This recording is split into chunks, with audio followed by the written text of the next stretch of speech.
ganda ng kulay ng buhok, ha? Yung watch gold.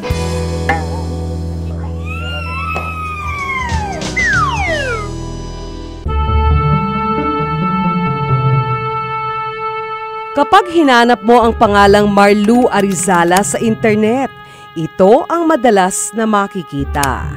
Ang ilang post tila nangangantsaw kung sino ang may crush sa binata. Sa comment section, madalas ay puno ng panunukso at puna. Dati, sabi ko, hindi ko kasi alam ko kasi pag sumikat ka, may basher talaga. Pero hindi ganun kalala. Pero nung una, nahihirapan pa ako, pero ngayon siguro, nasanay na lang ako. Dating miyembro ng grupong #5 ang online sensation na si Marlu. Ngayon ay solo artist na siya. Ang social media ang daang ginamit niya para makapasok sa show business. Hindi ko maintindihan kung bakit yung mga pangit pa yung todo lait kay Marlo. Totoo nga no, ang magnanakaw galit sa kapwa magnanakaw. Tanggap ng 20 taong gulang na binata ang kapalit ng pangarap niyang magtagumpay sa pag-aartista. Gusto ko po talaga maging sikat talagang artista. Ay gusto ko po maging businessman, Si successful na businessman. Si Marlu ang breadwinner ng kanyang pamilya.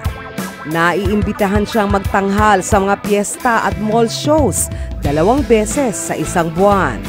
3 hanggang 10,000 piso ang bayad sa kanya sa bawat performance. Sobrang hirap po kasi kapag artista hindi laging may racket. Madalas lang talaga. Madalas lang din kami magkakaroon ng pera. Ganun. Bata pa lamang daw ay tumutulong na siya sa kanyang pamilya. Nagtinda din po ako ng sigarilyo noon. Sabi ko po sa mama ko na balang araw magiging sikat din ako. Yung mga nakikita ko sa lumus. Ayun. Sabi ko ngayon, at least ngayon hindi na ako mahirapan tulad ng dati na sobra kahit mainit, nagtitinda talaga ako. Hindi raw maiwasang madamay ang pamilya niya sa mga puna online. Una, masakit, mahirap. Siyempre, nadadamay kami, yung buong pamilya namin.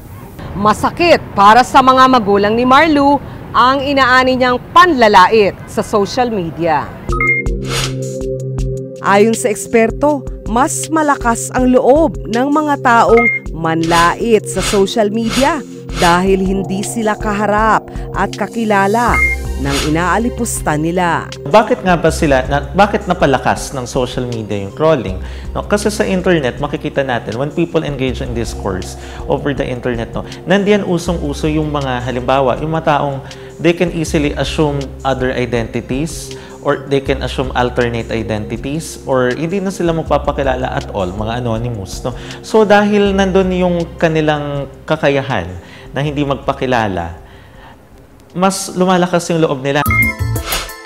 Nagpapasalamat si Marlu sa mga social media users na hindi siya minamaliit. May express mo naman sa ibang tao kung ano yung talent mo. Pero po, sa panloob po talaga lagi, nakatingin talaga dapat.